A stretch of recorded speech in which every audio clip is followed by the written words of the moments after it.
Esperança em tempos difíceis.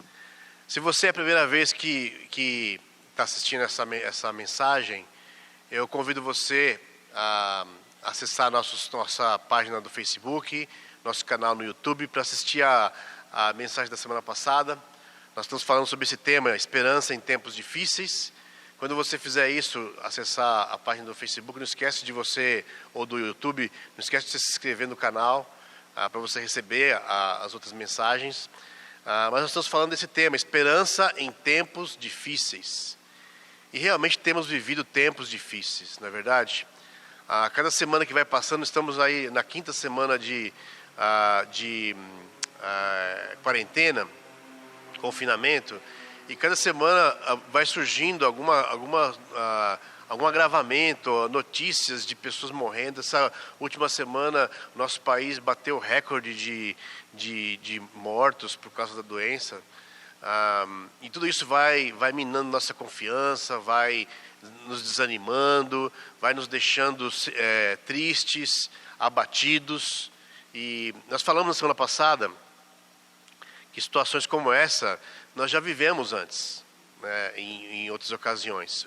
Situações onde nós ficamos preocupados, sem esperança, com tempos difíceis. Nós vivemos, por exemplo, em 2018, na greve dos caminhoneiros, quando o país parou e grandes problemas tivemos em nossa vida.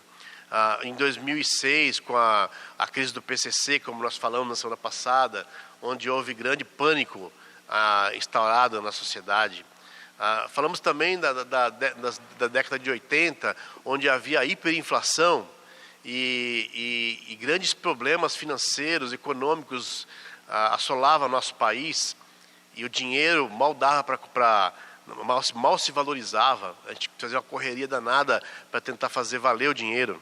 Também falamos de problemas políticos que já vivemos no nosso país, de corrupção. Inclusive, essa semana ficamos preocupados também com mais uma tensão política no nosso país. E esses eventos não são os primeiros nem os últimos. E essa pandemia que estamos vivendo não é a primeira vez nem a última. Já aconteceram outras. Falamos também no começo do século XX, com a Primeira e a Segunda Guerra Mundial, o Holocausto, as bombas atômicas, a Grande Depressão, e momentos que vivemos de grandes preocupações, grandes sofrimentos, né? E quando esses sofrimentos, nós estudamos na semana passada sobre o livro de Abacuque, né? E aprendemos que algumas razões, especialmente 2 razões, contribuem para aumentar nosso sofrimento nesses tempos difíceis. Primeira razão é que ninguém espera tempos ruins. Quando você está casando, você não espera que você vai se divorciar um dia. Você não espera o divórcio. Você quer casar e viver para sempre, né? Quando você abre um negócio, a mesma coisa. Você quer que o negócio dê certo. Não fazemos planos. Quando você fez seus planos lá no começo do ano, ao raiar dos fogos no céu, você não fez planos ruins, você fez planos bons, né? Ninguém imaginou que nós passaríamos por isso agora. Mas quando vem as dificuldades, isso causa em nós frustrações, inseguranças, medos, e o sofrimento aumenta. A segunda razão que a gente viu que aumenta o nosso sofrimento é porque, às vezes, no meio da crise, nos tempos difíceis, parece que Deus não responde nossas orações. O sentimento que nós temos é que parece que Deus não está se importando. E isso machuca o nosso coração, rouba nossas esperanças. E aí nós ficamos sofrendo mais, não é verdade? E nós vimos lá, entramos em Abacuque, no capítulo 1, né, de Abacuque. Abacuque é um livro pequeno, 3 capítulos, como eu falei, do Velho Testamento. Abacuque era um profeta que viveu mais ou menos 600 anos antes de Cristo, e ele coloca uma queixa diante de toda a situação que ele estava vivendo, da sociedade. Ele vê a sociedade com corrupção, os governantes não sendo justos com as coisas, muita corrupção, mentiras. Havia uma situação de completa falta de moral, e Abacuque olha para tudo aquilo, as leis já não estavam sendo mais cumpridas, não havia justiça, e ele olha aquilo tudo, e ele vai até Deus e fala: Deus, por que isso está acontecendo? O Senhor não disse que Israel seria uma nação onde o Senhor faria justiça? Onde está a justiça? E nós vemos que Deus, ao responder a primeira oração de Abacuque, Deus fala que tudo aquilo ia piorar. Ou seja, que ia vir um povo ímpio, um povo super violento, e que iria invadir Israel, Jerusalém, ia levar o povo cativo, ia tomar suas casas. E Abacuque fica: como assim, Deus? Eu estou orando aqui, falando da situação presente que estamos vivendo, e o Senhor fala que vai piorar. Nós vemos lá que Abacuque não tinha perspectiva de tudo o que ia acontecer. Nós falamos sobre a perspectiva de Deus, né? E Abacuque, ele reclama com Deus, ele fala. E nós falamos também sobre essa reclamação de Abacuque como sendo o coração de expressar a Deus as dúvidas. Que Deus quer que nós sejamos sinceros com as nossas dúvidas, mas que nós não nos desapeguemos de Deus. Podemos ter dúvidas, devemos levá-las a Deus, até questionar Deus às vezes, mas sem abandonar a nossa conexão com Ele. E após isso, Abacuque, ele resolve esperar. E é o que nós vamos estudar hoje. Nós terminamos na semana passada falando que, tentando responder a pergunta, porque parece que Deus às vezes não nos ouve, né, essa pergunta. E terminamos dizendo que o que nos resta é esperar no Senhor. E é o que nós vamos estudar hoje. Após essa queixa, Deus responde novamente a Abacuque. E com essa resposta, nós podemos tirar grandes lições para nós hoje, de como nós podemos esperar no Senhor, de uma forma que seja tranquila, ter paciência, e outras coisas que nós vamos falar agora. Olha só, vamos abrir lá em Abacuque capítulo 2, versículo 1, que é o que Abacuque faz depois que ele ouve essa resposta de Deus.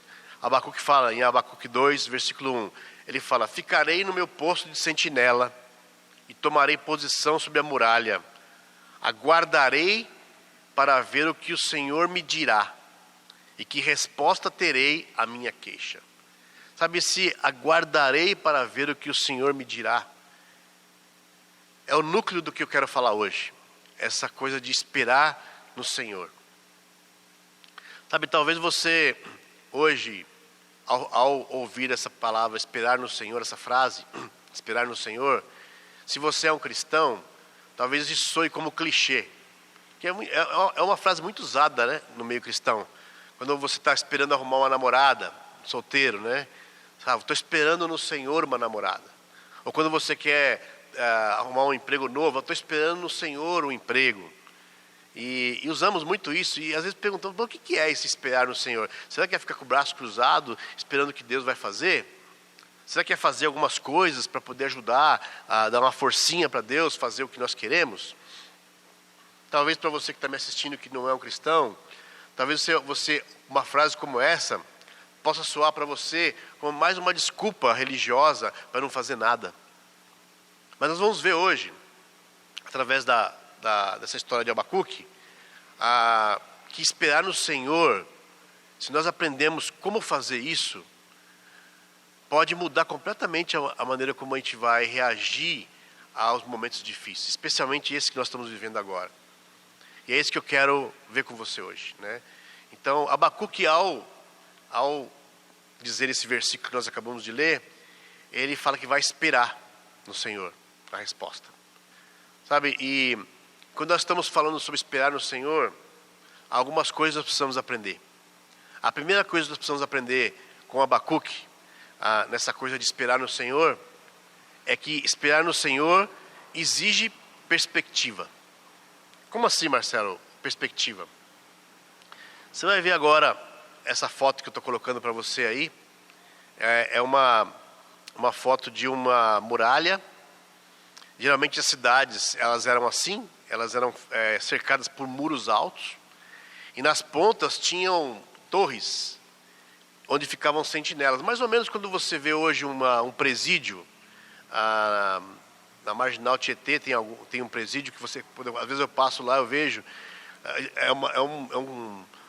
são muros que cercam aquele presídio e tem torres onde ficam os guardas ali vigiando, né? E naquela época as cidades eram assim, elas eram cercadas por muros e tinha essas torres onde ficava o sentinela. Qual era a função do sentinela? Ele subia na torre para ele enxergar lá no horizonte. Ou seja, se viesse um inimigo, ele poderia ver antes a aproximação desse inimigo e preparar a cidade para receber esse inimigo, para lutar contra esse inimigo.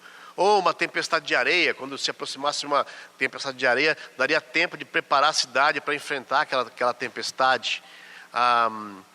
Então, o sentinela, ele subia no alto para ter perspectiva. Trazendo isso para nós espiritualmente, o que é esperar com perspectiva? Nós precisamos ter a perspectiva do que Deus tem para nós. Como a gente tem essa perspectiva? Através da Bíblia. A Bíblia, ela nos dá hoje uma perspectiva do plano de Deus. Se você não conhece nada da Bíblia, vai ser muito difícil você esperar com perspectiva. Porque quando nós não estamos na perspectiva de Deus, aprendendo sobre Deus, entendendo qual foi o plano que Deus fez desde o começo, quando nos preparou para viver eternamente, aí o homem pecou, e depois Deus fez um plano de resgate através de Jesus Cristo, e toda a história de Jesus, e a morte e a ressurreição de Jesus, nos dando salvação e esperança de salvação. Se você não tem essa perspectiva, você vai tender a olhar para os seus próprios problemas. Você vai abaixar a cabeça, e você vai viver o seu problema, e nós sabemos que quando nós enfiamos a cabeça nos nossos problemas, a gente fica desanimado, fica depressivo, porque a gente não tem a resposta das coisas. Mas a perspectiva de Deus nos dá essas respostas. Eu queria perguntar para você, como é que está o seu conhecimento do plano de Deus? Você que já se considera um cristão, como você lembra da perspectiva de Deus? Você está passando tempo com Deus na Bíblia, em oração, para você esperar no Senhor com essa perspectiva? Como nós vimos na semana passada, Deus tem uma perspectiva do plano dele. E nós temos uma ideia desse plano, se nós conhecemos um pouco a Bíblia. Sabe, é interessante porque Paulo sabia um pouco sobre isso, sobre essa coisa da perspectiva. Quando Paulo fala em Romanos 8:18, Paulo foi um seguidor de Jesus, ele perseguia cristãos, e quando ele foi convertido, ele se tornou o maior evangelista da época. Ele foi um dos maiores missionários do cristianismo no primeiro século. Paulo foi responsável pelas viagens missionárias que saíram plantando as igrejas no mundo conhecido daquela época. E Paulo passou por diversas dificuldades. Ele passou fome, tinha momentos que ele tinha condições, tinha momentos que ele não tinha, houve perseguições, Paulo ficou doente, Paulo teve momentos que ele naufragou. A Bíblia fala que ele naufragou 3 vezes, quase morreu, ficou entre a vida e a morte. Paulo passou por diversas dificuldades. E olha o que ele fala em Romanos 8:18, ele fala assim: considero que os nossos sofrimentos atuais não podem ser comparados com a glória que em nós será revelada. Paulo está falando de perspectiva. Apesar de todo o sofrimento que ele passou, ele tinha essa perspectiva da glória que seria revelada. Sabe, quando nós trazemos essa perspectiva para a nossa vida, nossos sofrimentos, nós conseguimos lidar melhor com nossos sofrimentos, como Paulo fez. Então você tem esse conhecimento? Se você não tem, eu convido você a procurar, aproveitar o momento que você tem agora de tempo que não nos falta agora, não é verdade? Então, para você procurar entender essa perspectiva. A outra lição que nós tiramos com Abacuque, quando ele toma essa decisão de esperar a resposta de Deus, nós tiramos que esperar no Senhor exige paciência. Ô, palavrinha difícil, né? Tão pequena, mas ao mesmo tempo tão difícil de colocar em prática. Ter paciência. É difícil a gente pensar nisso, né? Porque paciência seria bom que a paciência fosse que nem o coronavírus, né? Que a gente vai lá, encosta em alguém e pega. Mas não é assim.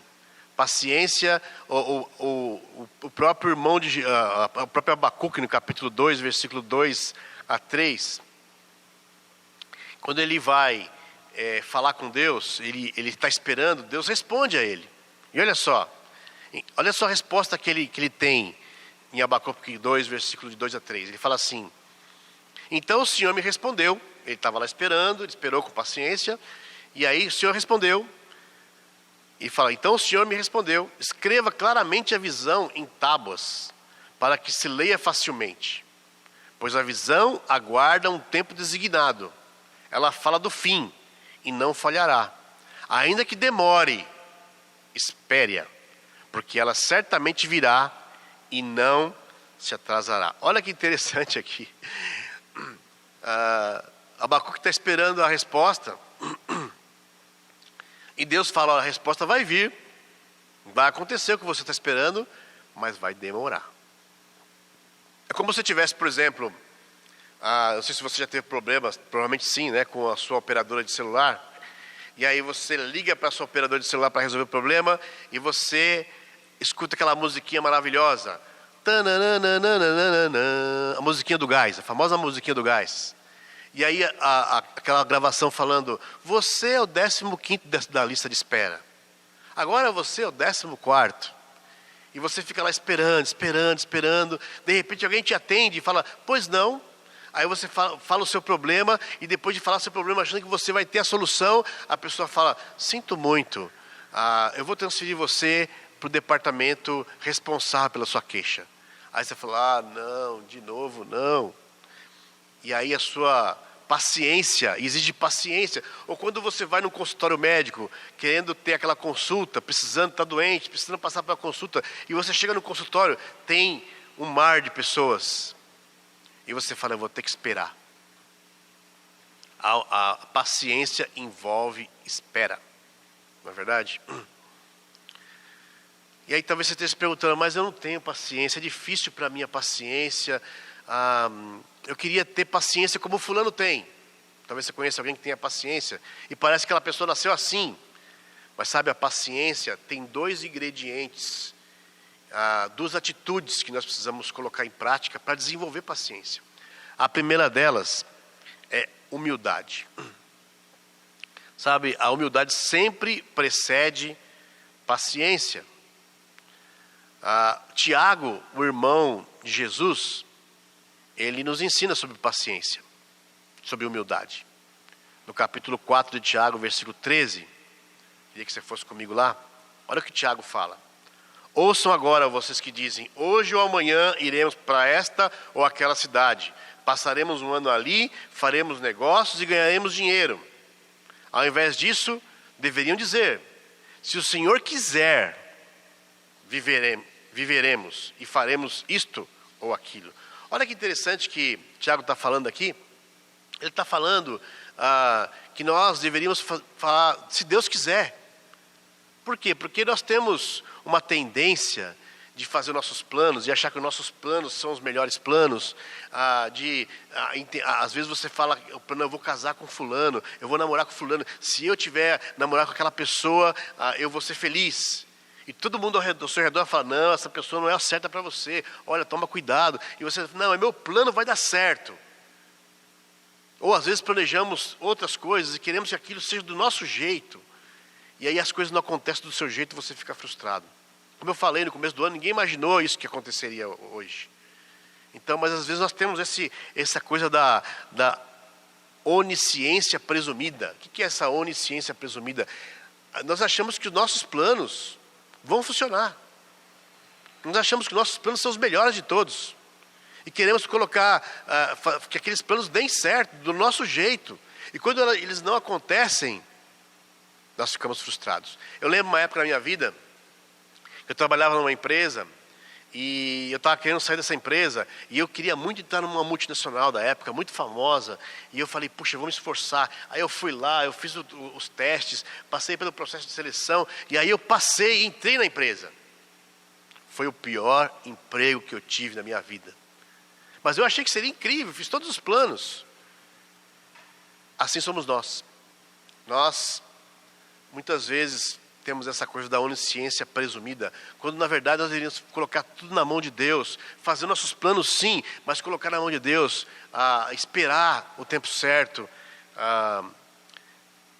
Isso é um pré-requisito da humildade, quando nós fazemos isso. Fazer nossos planos sim, mas entender que tudo está debaixo da aprovação de Deus.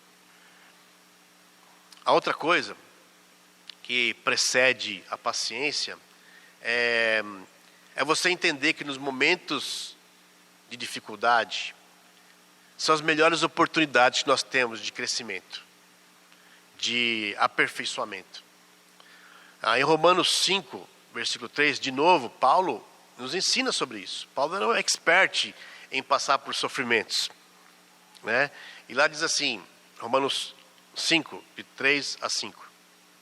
Diz assim, não só isso, mas também nos gloriamos nas tribulações, porque sabemos que a tribulação produz perseverança. A perseverança, um caráter aprovado. E o caráter aprovado, esperança. E a esperança não nos decepciona, porque Deus derramou seu amor em nossos corações, por meio do Espírito Santo que Ele nos concedeu. Olha que Paulo fala aqui, fala sobre como se nós subíssemos o sofrimento. É como se nós subíssemos uma escadinha do amadurecimento. Ele fala que para nós nos gloriarmos nas tribulações. Ou seja, não é para a gente ficar reclamando dos problemas. É para nós usarmos os problemas, o sofrimento, como uma oportunidade de crescimento. Ele fala, porque sabemos que a tribulação produz perseverança. A tribulação, ela faz você lutar. Você tentar, você querer vencer aquilo. E quando você persevera e você consegue virar a situação, você cria em você um caráter, algo no seu caráter acontece. É como se você desenvolvesse uma resiliência a mais. E quando você cresce no caráter, isso dá esperança, porque você olha a próxima crise que vier, você olha a anterior que você perseverou, e você fala, não, eu já passei por sofrimentos, eu já venci outras etapas, e eu vou vencer essa também. Sabe, é isso que acontece quando se nós encararmos o sofrimento como um trampolim, vai nos ajudar a ter paciência. Eu lembro uma época na minha vida em que eu também eu era casado há pouco tempo, tinha 2 filhos pequenos, e a gente sabe que quando tem filhos pequenos, o custo aumenta, e eu não tinha muita habilidade em lidar com o meu orçamento, e eu me lembro de passar um tempo onde eu me endividei. Eu fiquei com o meu orçamento super apertado, entrando no limite de cheque especial todo mês. E foi um sofrimento, porque aquilo ali me trouxe sérios problemas no nosso orçamento, no nosso dia a dia. Começamos a ficar limitado em muitas áreas, e eu tive que aprender com esse sofrimento. Foi a melhor época que nós passamos nessa fase de aprendizagem, de aprendizado. E hoje, graças a Deus, eu sou uma pessoa mais controlada financeiramente, eu aprendi a ser mais zeloso com as minhas finanças, e hoje, graças a Deus, eu vivo dentro do meu orçamento. Mas custou um sofrimento ali, custou bastante sofrimento para aprender. E se eu falasse para você assim, você gosta de sofrer? Ninguém gosta de sofrer. Ninguém gosta de sofrer. Mas se eu disser para você que o sofrimento é uma escola, trazendo para nós, o que você está aprendendo nessa época de pandemia? Quais são os ensinamentos que o sofrimento dessa época está trazendo para você? Talvez esteja aprendendo a ser mais grato pela igreja, a presença física na igreja. E você, quando terminar essa pandemia, você vai se arrepender de não ter levado a sério o compromisso.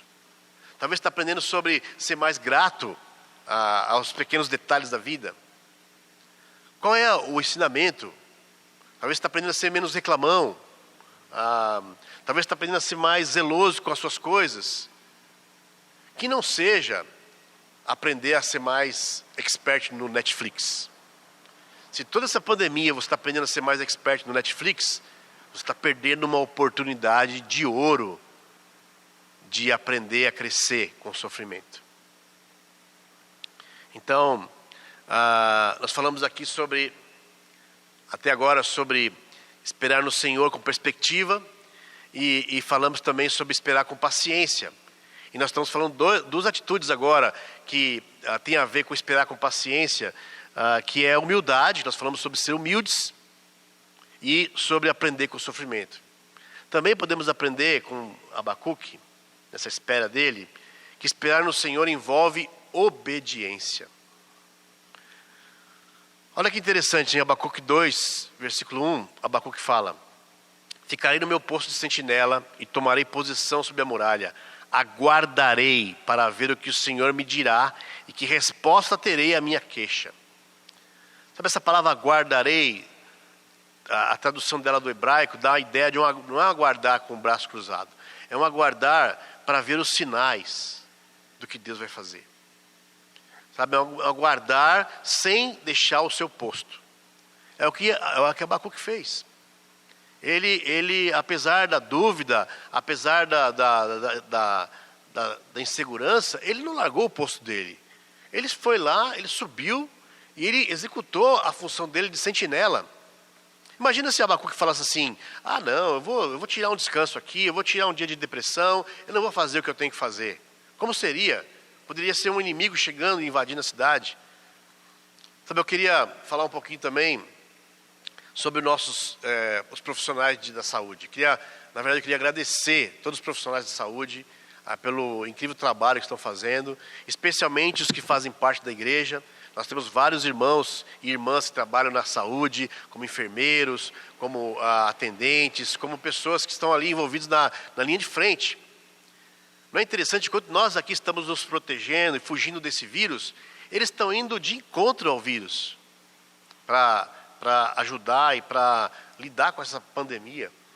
Imagina se, por exemplo, um desses profissionais falasse: não, eu estou desanimado hoje, não, eu estou com problemas, eu estou frustrado, eu não vou trabalhar. Como seria? Nós estaríamos perdidos. Então, trazendo isso para a nossa vida, esperar em obediência significa que mesmo quando a gente está ali triste, desanimado, sem muita perspectiva, nós deveríamos manter a nossa obediência a Deus. Eu fico muito triste de saber que alguns irmãos tirou essa época da pandemia para tirar umas férias espirituais. Não leem mais a Bíblia, não oram mais, não estão aparecendo para se conectar nas conexões, nas chamadas de vídeo. Tiraram férias espirituais, não estão mais orando a Deus.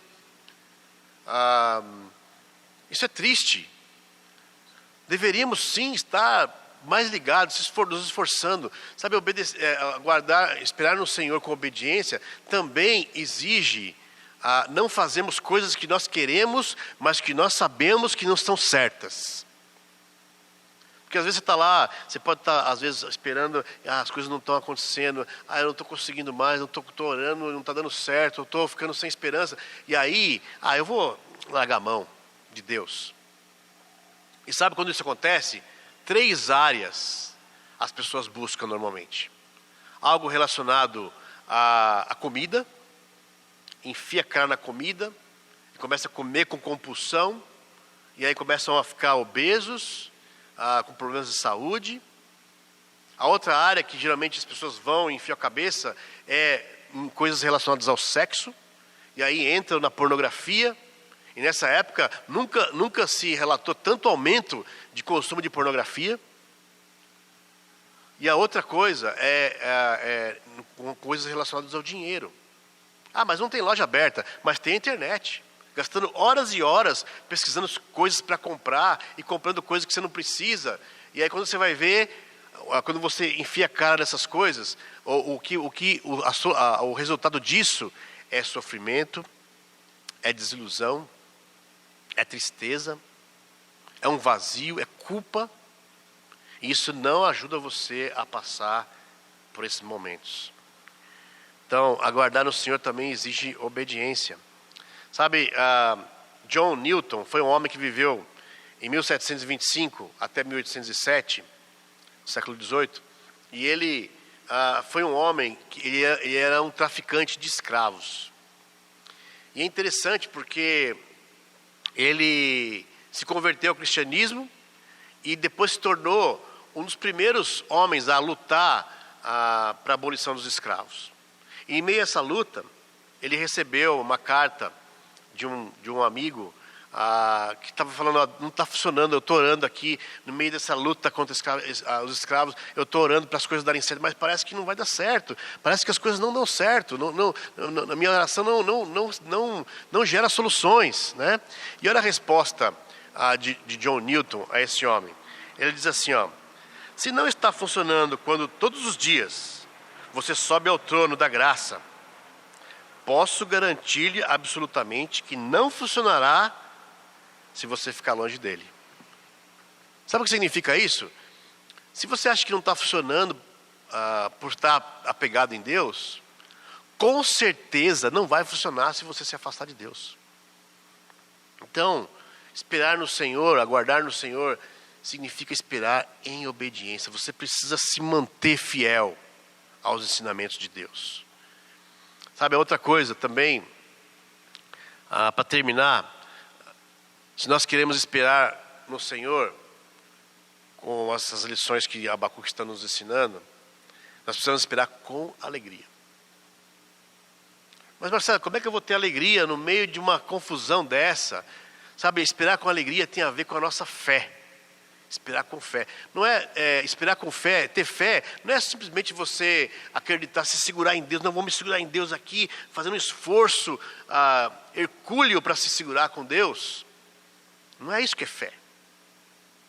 Às vezes esse esforço hercúleo parece como uma criança que quer um chocolate e você fala, não, o chocolate vai ser depois do almoço. E a criança fica lá comendo com cara emburrada até vir a hora do chocolate. Isso não é fé. Mas muitos de nós acham que fé é isso, você ficar se segurando com Deus ali, suando a camisa. Não é isso que é fé. Abacuque já falou isso também. Olha só em Abacuque 2, versículo 4, ele fala, o justo viverá pela sua fé. O justo viverá pela sua fé. Como é possível ter alegria, uma fé com alegria? Sabe, tem a ver com a perspectiva, tem a ver com como você vê. Sabe, você que é um cristão, sabe que existe o Evangelho. O que é o Evangelho? É a boa notícia, que nós estávamos condenados por causa do pecado. Deus, no seu amor, mandou Jesus, Ele veio aqui à terra, Ele nos salvou, Ele morreu numa cruz para nos salvar do pecado, para nos dar salvação. E essa perspectiva, se nós olhamos nessa perspectiva, você muda completamente a maneira como você enxerga as coisas. Sabe, como essa figura que você está vendo agora aqui, está vendo essa figura? Nós estamos olhando para ela, você está olhando de frente para ela, você vê um sapo aí, não vê? Mas olha que interessante, se nós olharmos a figura de uma outra forma, virar um pouquinho para a esquerda, o que você vê agora? Você consegue ver um cavalo? É a mesma figura, não é? Só que olhada de forma diferente. A fé é isso, a fé depende da maneira como você olha. Se você olha na perspectiva do Evangelho, que Jesus vai vir salvar, porque Ele veio da primeira vez, Ele morreu, ressuscitou por nós, para nos salvar, e a Bíblia fala que Ele vai voltar de novo para nos salvar, para nos levar ao grande banquete. Se você vive com essa perspectiva, você vai enxergar diferente as coisas. Olha essa outra figura. Você não vê aqui, não parece uma escultura, uma bola feita com forma de escultura do planeta Terra e um homem em cima dela? Mas se você olhar agora, através de uma outra visão, um outro ângulo, é uma pintura no chão e pessoas ao redor. Depende de como nós estamos enxergando. Depende de como você enxerga. Sabe, Mateus 12, versículo 37, diz assim: felizes os servos cujo Senhor os encontrar vigiando quando voltar. Eu lhes afirmo que Jesus se vestirá para servir, fará que se reclinem à mesa e virá servi-los. Olha que incrível isso aqui. Se você entende a perspectiva, essa perspectiva de fé no Evangelho, você vai aguardar com alegria. Porque ele está falando que felizes os servos cujo Senhor os encontrar vigiando quando voltar. Sabe o que ele está falando? Que Jesus mesmo vai preparar um banquete para nós. Não é incrível isso? Jesus mesmo vai preparar um banquete para nós. Ele vai usar todo o poder que ele tem para nos servir. Não é incrível isso? Se você não conhece essa perspectiva, eu quero convidar você a procurar a pessoa que te chamou, que passou esse link para você, a entrar em contato com nossos canais aí do Facebook, do YouTube, para você pedir ajuda. Vai ter várias pessoas disponíveis para querer ajudar você a marcar um estudo bíblico, para você entender e conhecer essa perspectiva, porque se você aguarda com essa perspectiva, a Bíblia fala que nós vamos ter uma alegria. Por isso que se nós queremos esperar no Senhor, devemos esperar com alegria. Sabe, nós falamos hoje então que devemos esperar no Senhor com perspectiva, com paciência. Falamos que para você desenvolver paciência, precisa trabalhar na humildade, aprender com o sofrimento, tirar lições do sofrimento. Falamos sobre ficar obedientes, não largar a obediência a Deus, embora muitas vezes a pressão quer nos desviar disso. E mantermos a alegria, por focarmos na esperança que o Evangelho nos dá. Então que essa mensagem possa te encorajar a esperar no Senhor e aguardar no Senhor nesse momento. Oremos. Deus, muito obrigado, Pai, porque podemos aprender com Abacuque, nesses momentos de dúvida, de falta de esperança no sofrimento, saber esperar no Senhor, Deus. O Senhor nos ajuda a esperar no Senhor. O Senhor nos ajuda a ter essa perspectiva, conhecer mais profundamente a Tua Palavra, passar mais tempo na Tua Palavra, para olharmos com perspectiva o que está acontecendo e esperarmos com paciência. Deus, desenvolve em nós paciência, Deus. Que possamos trabalhar na nossa humildade, em saber que a nossa vida está nas Suas mãos, Deus. Desenvolve em nós, Pai, o desejo de aprender com os sofrimentos, porque nós sabemos que o sofrimento é uma escola onde nós aprendemos. Pai, ajuda-nos a sermos obedientes, esperarmos no Senhor com obediência. Agora não é hora de largar mão da fidelidade ao Senhor, Pai. De mantermos fiéis à nossa pureza, fiéis à nossa devoção ao Senhor, Deus.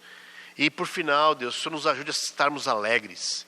Quando olhamos com perspectiva, olhamos para o Evangelho, que é essa boa notícia, Senhor, que isso possa estar nos nossos corações, refrigerando a nossa mente, para nós olharmos para tudo isso e manter a nossa alegria na esperança do que vai vir, que o Senhor vai nos dar.